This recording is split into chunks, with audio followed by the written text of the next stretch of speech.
If you're looking for the latest Georgia Bulldog news in football, basketball, baseball, and recruiting, then you are in the right place. It's third down, Bryce Young's career. You need 10, play clock at 4. From the pocket, launching downfield, underthrown and intercepted. Keely Ringo has an escort down the sidelines. All the way to the end zone, and Georgia is going to conquer the Crimson Tide. Hosted by Jeremiah Stoddard and Jonathan Williams. Georgia on the mountaintop. Demons be gone, and the drought is over. National champions at long last. Just sit back, relax, and prepare yourself for these hot takes you're about to listen to.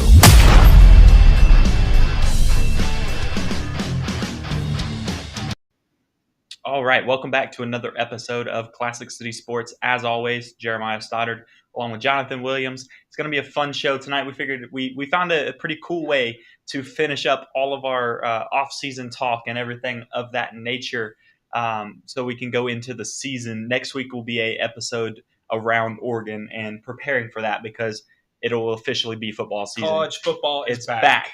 Games Finally are being back. played on Saturday. I know it's just week 0 and it's not any ranked teams playing this week, I don't think at all. But college football teams are playing on Saturday, so we will be watching those ourselves. And I hope you are as well, to kind of get your spirits in the right place for Georgia versus Oregon the following weekend. But today should be a fun one.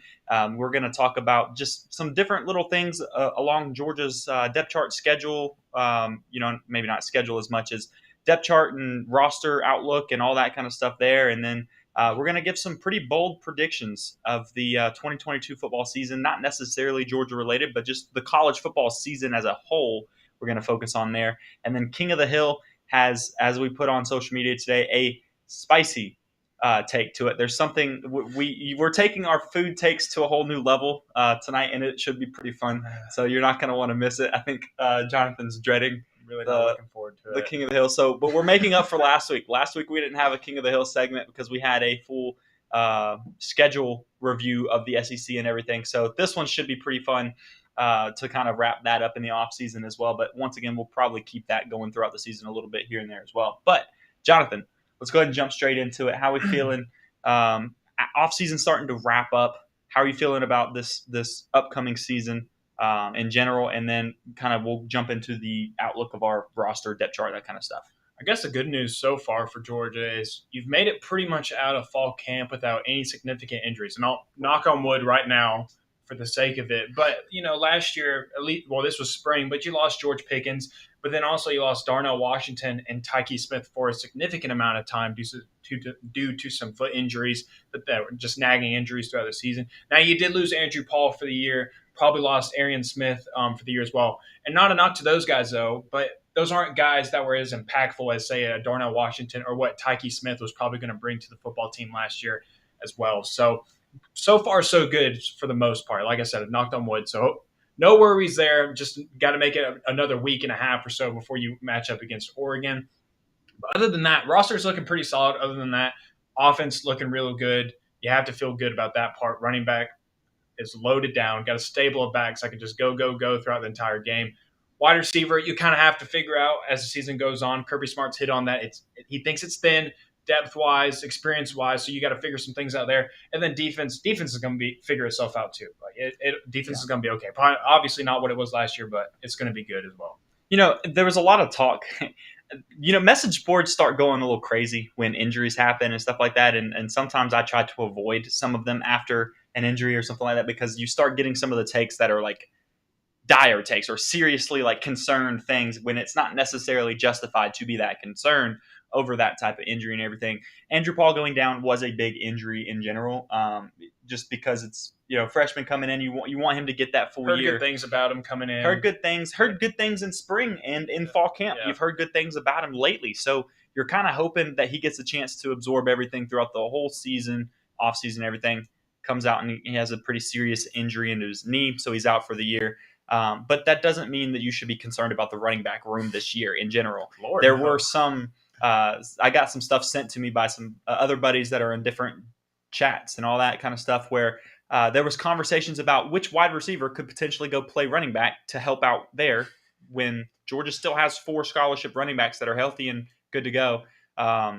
And that Dejon Edwards wasn't trustworthy yet because he hasn't had any meaningful snaps yet. But apparently they trusted the true freshman to go out there and have meaningful snaps this year before he got hurt. And but Message yeah, board just Warriors never disappoint, do they? No, They really don't. This is talking season right now, so it was kind of interesting to see, some of these opinions that came out. These are Georgia fans, and you're going, man, we're talking about the school that has produced running back after running back after running back in the NFL. Yep. Just tandem after tandem. And this one features Kendall Milton and Kenny McIntosh, 2 of the running backs that everybody has been waiting for. Just finally see them in the spotlight. Finally see those 2 getting the rock consistently. And you get a true freshman injury and people are like, the sky is falling. I'm not really surprised, but still, like, goodness gracious. Like, you're talking about running back university right now. Right now, current time, Georgia is running back university, bar none. That's just look at who's sitting in the NFL right now on rosters. Running back should never be everywhere. A worry of Georgia fans ever. You get as long as Del McGee's here. Heck, as long as Georgia is alive, like the university sustains itself and it is here, you should never worry about the running back position. So you have a running back go down, and then all of a sudden Georgia fans are starting to worry that you're going to have I assume they're thinking you're going to have a year where you have J.J. Green and Brendan Douglas as your 2 running backs. What a time to be alive. Those days are over. Like, just because one guy goes down doesn't mean you're going to have that type of running back room this year as your 2 starters. You still got the main guys on there. Once again, you don't know how much Andrew Paul was actually going to get on the field this year. You expected him to get some playing time in blowout games and stuff like that, which would have been valuable for him for his development. But it is what it is. You'll move on. But no, that's not something that I'm personally worried about. And I felt like that was a topic of discussion for the depth chart conversation. And then when you go over to the defensive side this year, I don't think there's a lot of question marks, especially at the linebacker room. But I think all of that's going to kind of sort itself out in the first couple of weeks as well, to where you'll kind of find a couple players really assert themselves. Oregon's a big game to start the season. That's going to be a game, and those linebackers are going to be crucial in said game when you have a guy like Bo Nix on the other side, which I'm not the biggest fan of Bo Nix. I don't think he's this insane talent that some people. I don't think Bo Nix is a big fan of Georgia. Yeah, exactly. He hasn't done very well against Georgia in the past. What does he have? Three matchups and 0-3. 0-3. I can't remember the stats. Not close games at all. Not good. No, I think I put those out at one point, but I don't remember what they were. But those linebackers are going to be pretty crucial in helping contain him. Tons of them. When you also have those defensive ends and stuff are going to be pretty good as well. Look, you got Bobby Beal, Robert Beal, but we call him Bobby Beal now. Can't help it. You got to call him Bobby Beal. That's Stetson's doings there. You got Robert Beal, Nolan Smith, defensive line with Jalen Carter up there, Tresman Marshall, linebacker, Smile Mondon, Xavier Sori. List goes on and on. Like, you got plenty of dudes in that area. I'm excited to watch the secondary because you also got a lot of young guys back there as well. Excuse me. Malachi Starks, one of them. David Daniels, another young guy, sophomore this year, who plays in the safety spot, could be flipped around in that area as well. William Poole, not a young guy, but you saw a little bit of him in the SEC championship game, and he played huge for Georgia in the playoffs as well. Yeah. He's going to be probably floating around that star spot. Tyke Smith, you get him back this year. He's going to be a really good guy as well, kind of like a linebacker, maybe safety hybrid. So a lot of young guys in that area. And then, of course, Kamari Lassiter, Nyland Green, all those other cornerbacks. Javon Bullard is another guy in the secondary. Just a lot of names out there, a lot of good names in that secondary. So defense is going to be really interesting this year, and it's going to be fun to watch those guys continue to develop as the season goes on because they're going to get better. Keely Ringo is probably going to get better as well. You only got to see one full season of him. Now you get to see another one, and he's got first-round hype surrounding his name right now. So defense is going to be exciting. Defense is going to be exciting.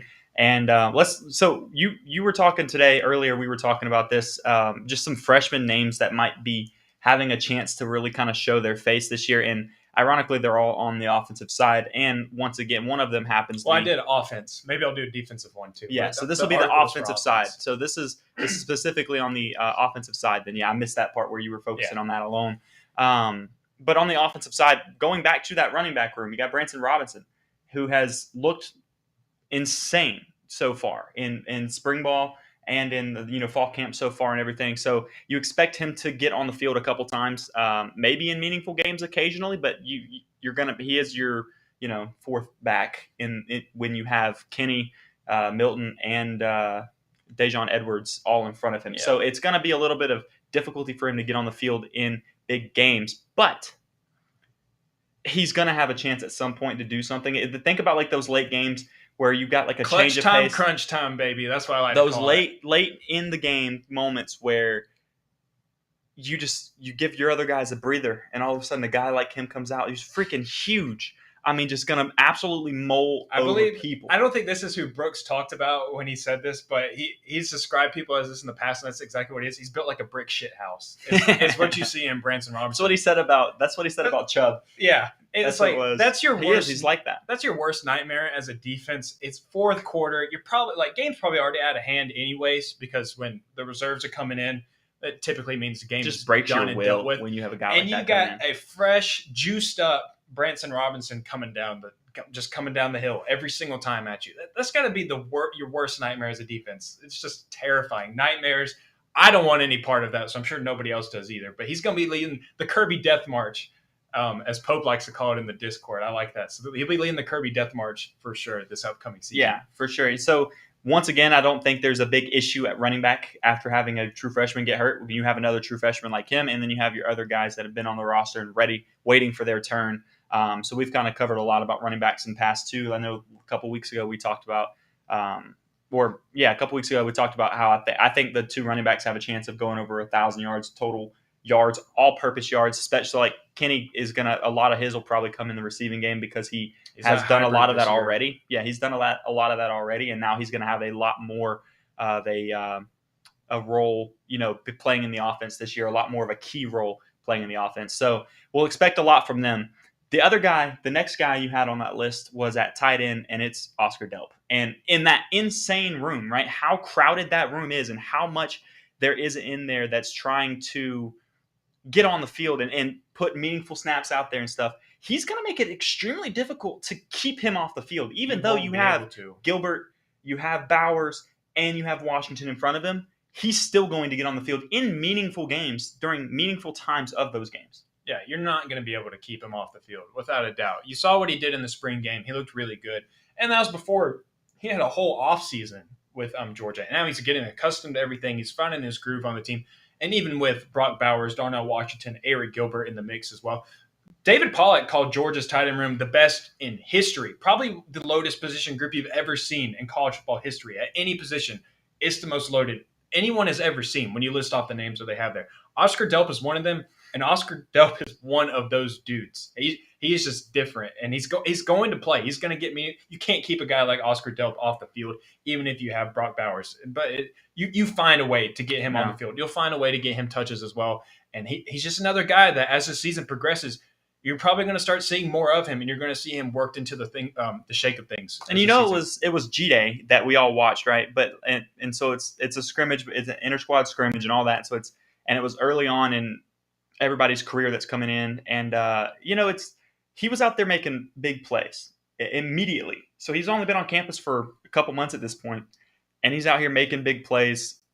It was impressive to see, and it kind of gave you it showed you that, hey, he already looked the part. That's the he already looked the part. He's catching these balls in the flats and taking off with them and doing stuff that Bowers has been able to do. He basically just reiterated, hey, Brock Bowers isn't the only guy that can do that on this roster. You already knew you had Eric Gilbert on this roster as well. But by the way, you're set for a couple more years as well. It's why people say it's as if you took Brock Bowers, put him in a lab, made a clone of him, and you named him Oscar Delp. That's why people say that, because there's a lot of similarities in their game. Now, there, of course, are some differences as well, but they're both just immensely talented. And Georgia, just like the running back position, now all of a sudden the tight end position is starting to creep into that territory of you got a bunch of really good players on campus now, because you got Brock Bowers for this year and next year, and then you're going to have Oscar Delp for probably 3 years, and you got guys like Pierce Spurlin, Lawson Lucky as well coming in from the next couple of classes as well. You're set there. Hartley has done an amazing job with the tight end room, and he set them up for success. There's been a huge change in the type of tight end that they started recruiting too, starting with Bowers. We called it the modern day tight end. Yeah, is what we as soon as he went after Bowers, then he went after Oscar Delp, and then Pierce Spurlin. These guys, and then down the list, you can keep going further. these guys that they're going after at this point are that type of breed. Like, you're going to see them involved in your screen game and making big plays that a tight end doesn't usually make. You're going to see a lot more guys of that They were stature. running freaking end arounds with Brock Bowers last season. And it When worked. do you ever see that? It worked. I mean, goodness gracious. That should tell you everything you need to know about what you have in Georgia's tight end room this year. So, Yeah, for case in sure. point. Case in point. Last guy on this list that you came out with was Nyland Morissette. And when you sit here and you look at Arian Smith going down, and you've got a couple other guys coming off of injuries in the past couple seasons where he has a chance to kind of insert himself into some big moments as well. You honestly, as a Georgia fan, you kind of hope, hey, I don't really want him to have a ton of time out there, because you want, Blaylock, and you want other guys being able to make those big plays. Kearis Jackson, you want those guys that have been there for a little while to be able to finally break out themselves. So it doesn't necessarily leave a lot for a freshman to step up, but Georgia does have a tendency of putting those young wide receivers out there, and he's made some noise himself as well. I think that's what makes the wide receiver position so interesting, because you look at the depth chart and you go Kearis Jackson and Adonai Mitchell, Ladd McConkey, Dominic Blaylock is coming back this year. You get Eric Gilbert in the mix, sometimes probably two in the wide receiver spot as well.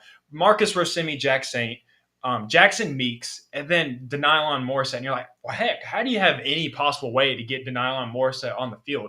But as I said earlier, when Kirby Smart makes a comment like, this is the thinnest we've ever been at cornerback and wide receiver in quite some time, you take note of that. That means something, the fact that he is saying that. Now, whether it just be a challenge to the guys that are on the field and he wants to challenge them at practice or not, that's something to take note of. That means something when he says that.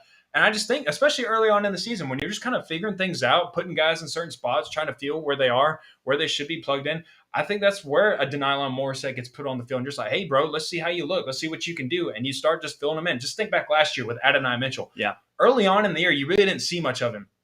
And it was kind of like after the Tennessee game, he was a common face on the football field. And then by the end of the year, he was one of your best playmakers. A key player on that offense at the end. And I'm not saying he gets that involved by the end of the year, because like I said, there's a lot of guys that you have to feed over there. But I think there's a good chance that you just see him start to creep more and more into the game.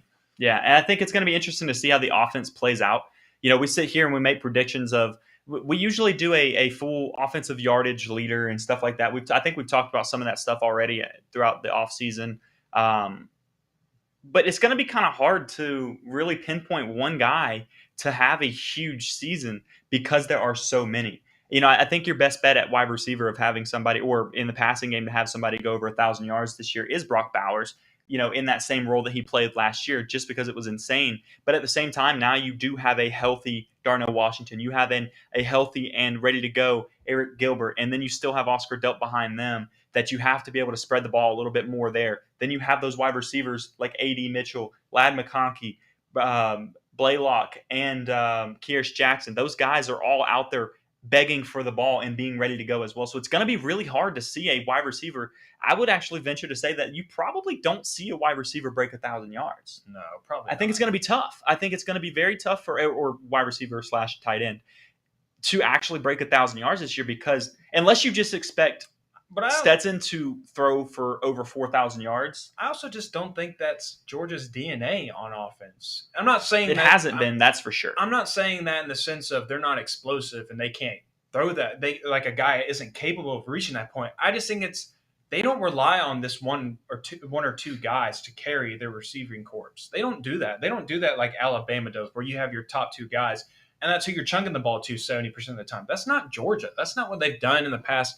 And that's not the type of offense I think that Todd Monken wants to run at Georgia. If you have a lot of guys, and you have a lot of guys that are talented like they have right now, why not spread it out and challenge the defense even more, saying like, we're spreading the ball everywhere. You don't just key on this guy because we got more over here. We can put in anybody else. We can throw the ball to anybody. We trust these guys. I just don't think that's who Georgia is, and that's okay. That's perfectly fine. You've had plenty of success without it. So, yeah, that's my point. It's like it's not been their identity.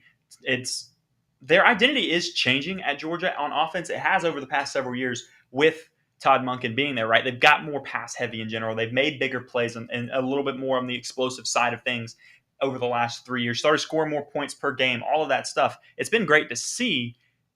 It's just how much more of a change do you expect this year? Because once again, with all of those mouths to feed, you would have to expect Bennett to throw for over 4,000 yards.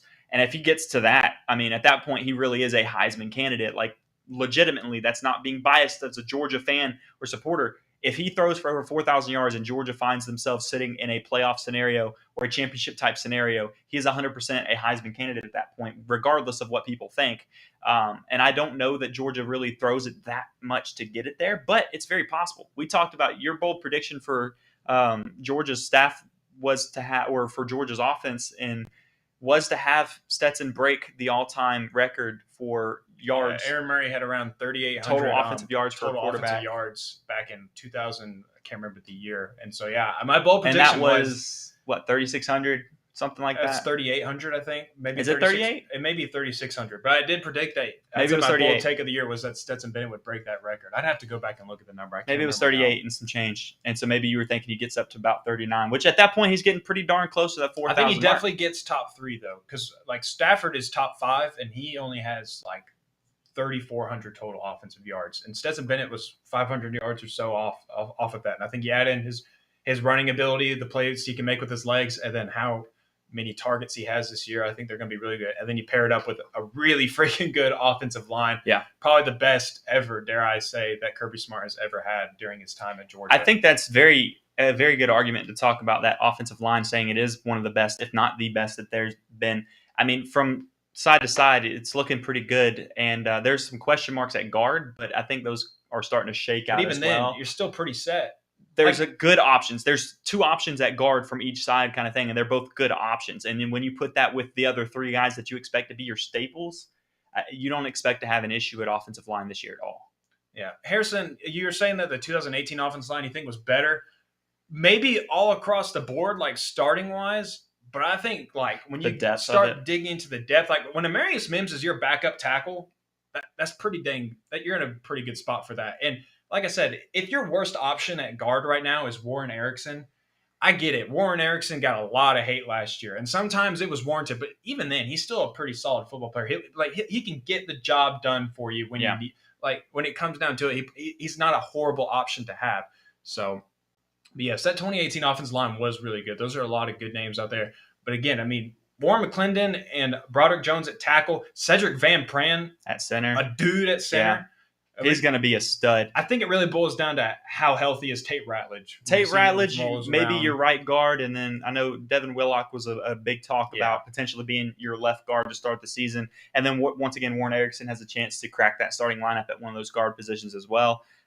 So it'll be interesting to see how that all shakes out as the season gets started as well next week. It is going to be a very, very talented, yes, and Dan, you're very much correct on this part. It may be one of the most talented or best, but it is definitely one of the more like inexperienced groups when you start looking at those guard.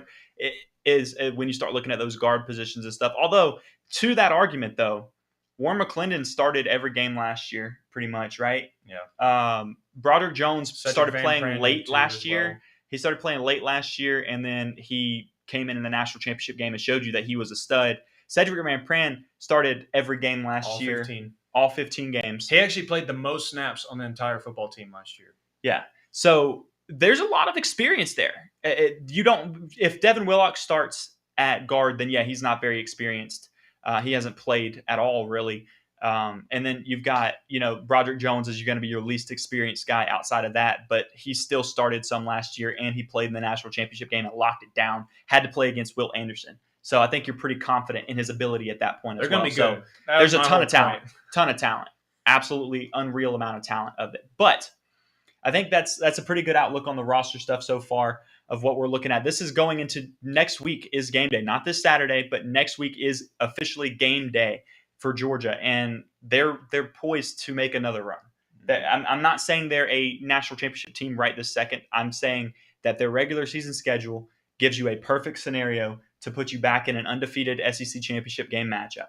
And if you get to that, you have a similar situation as last year where you can afford to lose that game against a Bama or whoever might be on the other side. We predict Bama at this point as well. If you watched last week's show, you saw our SEC West and East predictions as far as records and overalls there. So we would have Bama and Georgia playing again in the SEC championship game at a 12-0 record for both of them. It'll be an interesting matchup to see. But then at that point, Georgia has a really good chance either way of making the playoffs. And once they get into the playoffs, anything can happen again, right? I'm saying that it would be disappointing to see Georgia not make the playoffs this year. I'm not going to say it's disappointing to see them not make the national championship because I'm not going to put that type of pressure on the season, if that makes sense. But I do think Georgia's a playoff team this year.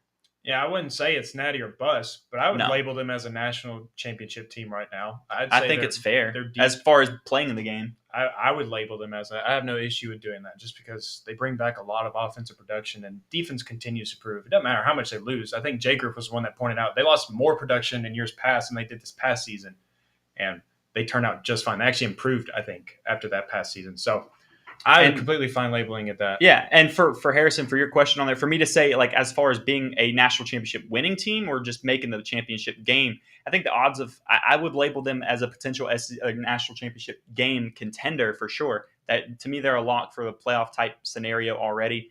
I would like to see them play some games this year to see like how physical they look and how mentally tough they look, because it is a gauntlet to go that whole way to count them as a national championship team. For me, I want to see them out there and play. And there's a lot of question marks at young guys. I think there's a lot of talent, but I want to see them actually start. That's not a knock at them at all because I think they're very talented. Probably one of the more talented teams, once again, on the offensive side that we've seen in a long time. But I just kind of want to see some stuff shake out and get into the season before I don't want to put too much pressure on the season. If that I don't want to be that Georgia fan that sits back and goes, "This is our year every year."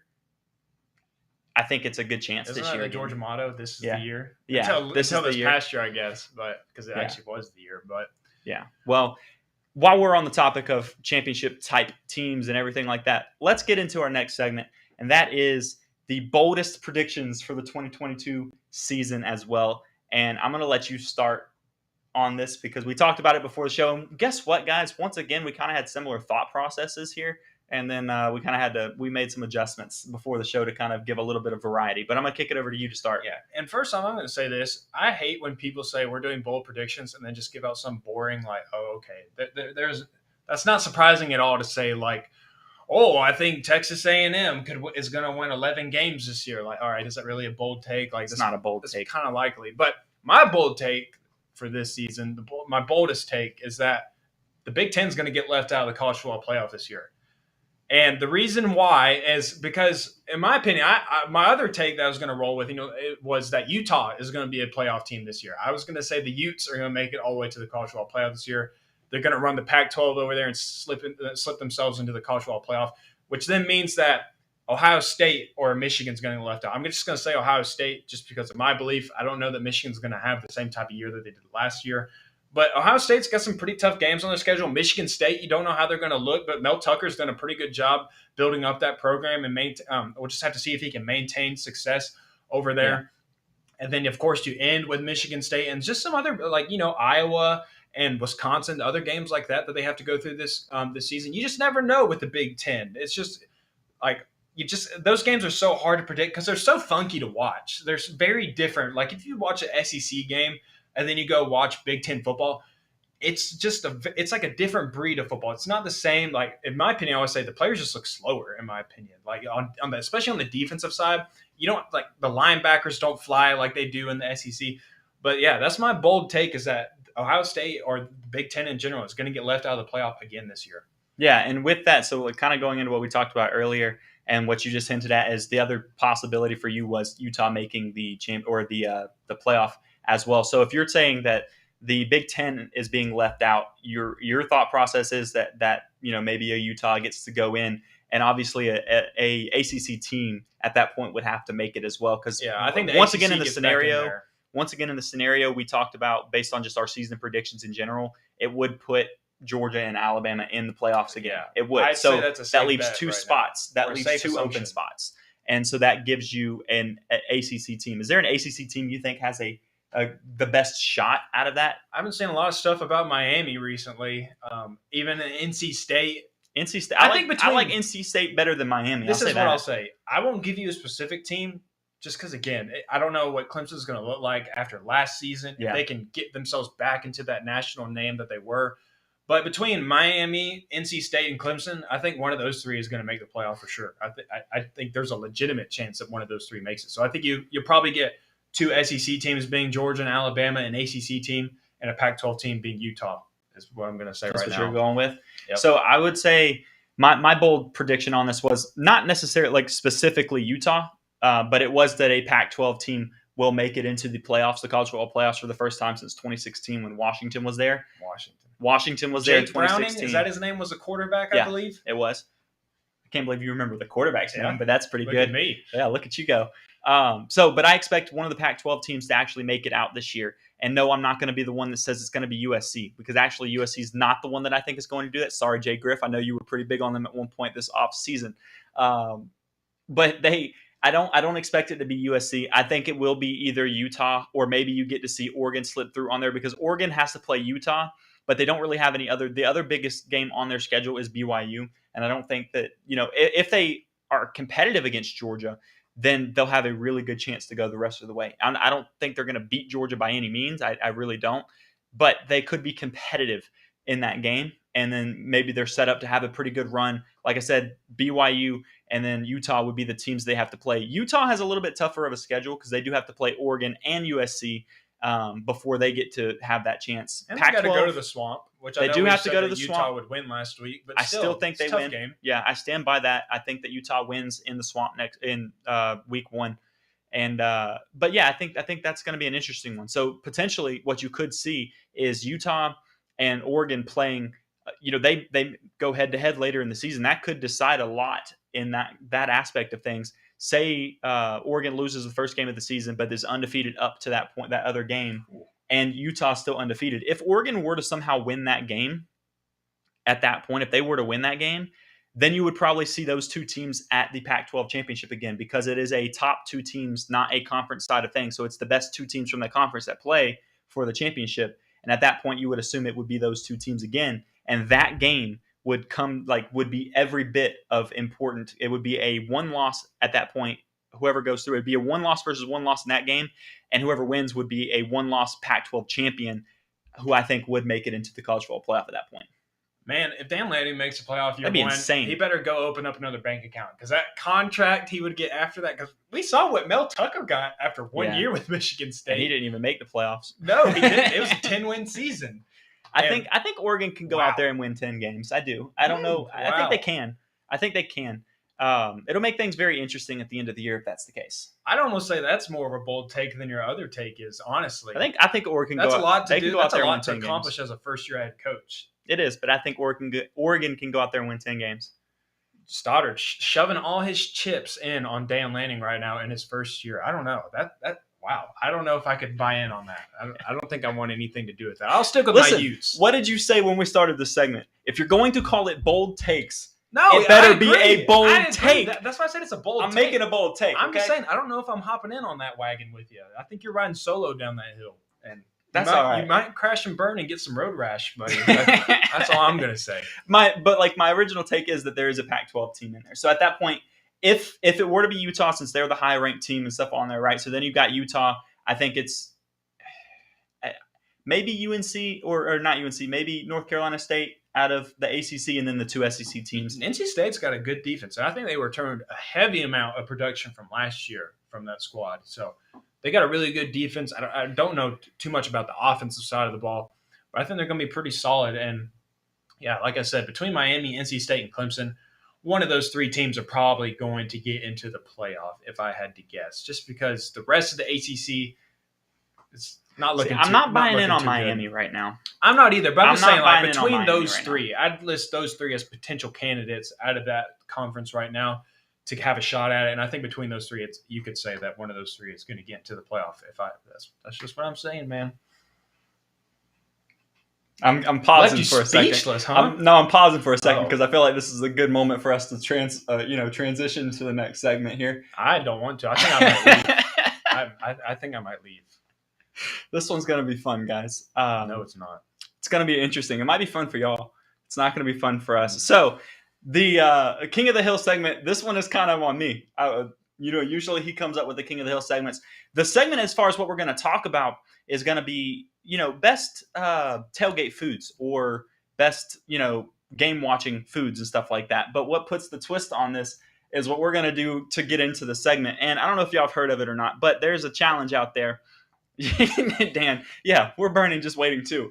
There's the Pocky one chip challenge. You can't really see it here as well, but it is a very, very spicy chip that you eat, and there's one chip in there, but it is the Carolina Reaper pepper and the Scorpion pepper is what it is. So it's going to be interesting. Look, guys, it has if the box has a bunch of words on the back that you don't know how to say, that should be your first warning not to eat this. And I don't want to eat this. So it comes in this little coffin thing, right? And I took this part out right here, which is the chip in another blue pouch that's like a diamond shape and size. I did this, and while I was waiting before the show started, and I'm not going to do it on accident right now. That's all I've touched. We haven't opened the chip itself yet. And all of a sudden, we were sitting here getting ready. My eyes started burning. And apparently, there was enough of the powder on the outside of it that it got on my eye.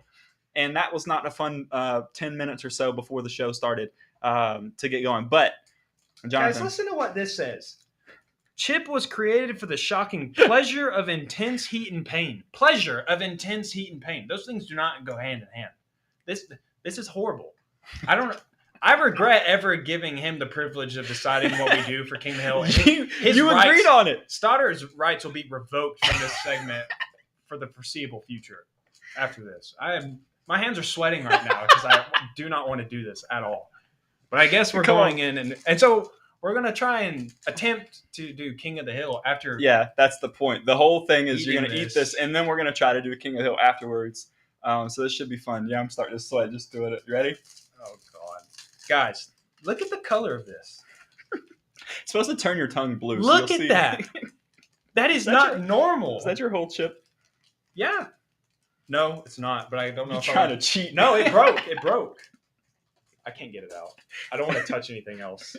Yeah, don't touch anything else. I'm fumbling the bag right now. Yeah, see, Morgan, you're right. This is the punishment for him not bringing King of the Hill last week. Dude, this is like death on a chip. If you could see the color of this thing. It smells horrible. It does smell really bad. You ready? No. We're going to do it. 3, 2, 1. Oh, boy. Yeah, why is it black? It's because it's hot. That's a horrible taste. Oh my Why God. does it taste like powdery, like just heavy? Oh my gosh. It's on my fingers. So That's so much powder's on it. Look at my finger. we'll start with you. Hold on. What's your favorite spread or favorite tailgate food for when college football is around? Oh my gosh. So the best dish at a tailgate for me, it is always buffalo chicken dip. To me, it's elite. I'm gonna kick it to you for a second. Dude, I can't. I would say, my mom makes jalapeno poppers, and that's what I really like. I can't do anymore, dude. I am in so much pain right now. I think we're done. We're done. Follow us on our socials. Dr. _ J-Will. Stodfather on Twitter. Follow our social on Twitter. And Starter closes out. As always, keep it classy in the Classic City. We will catch you guys next week. Thank you for listening to this week's episode of Classic City Sports. Take a second to subscribe, rate, review, and share with your friends and family. Feel free to reach out to the Classic City Sports crew on Twitter with any topics you'd like discussed. You can reach out to Jeremiah at The Stodfather, to Jonathan at Dr. _ J Will, and make sure to follow at Classic City Pod for show updates. Check back next week for a brand new episode. In the meantime, to simple words which express the sentiments of the entire Bulldog Nation.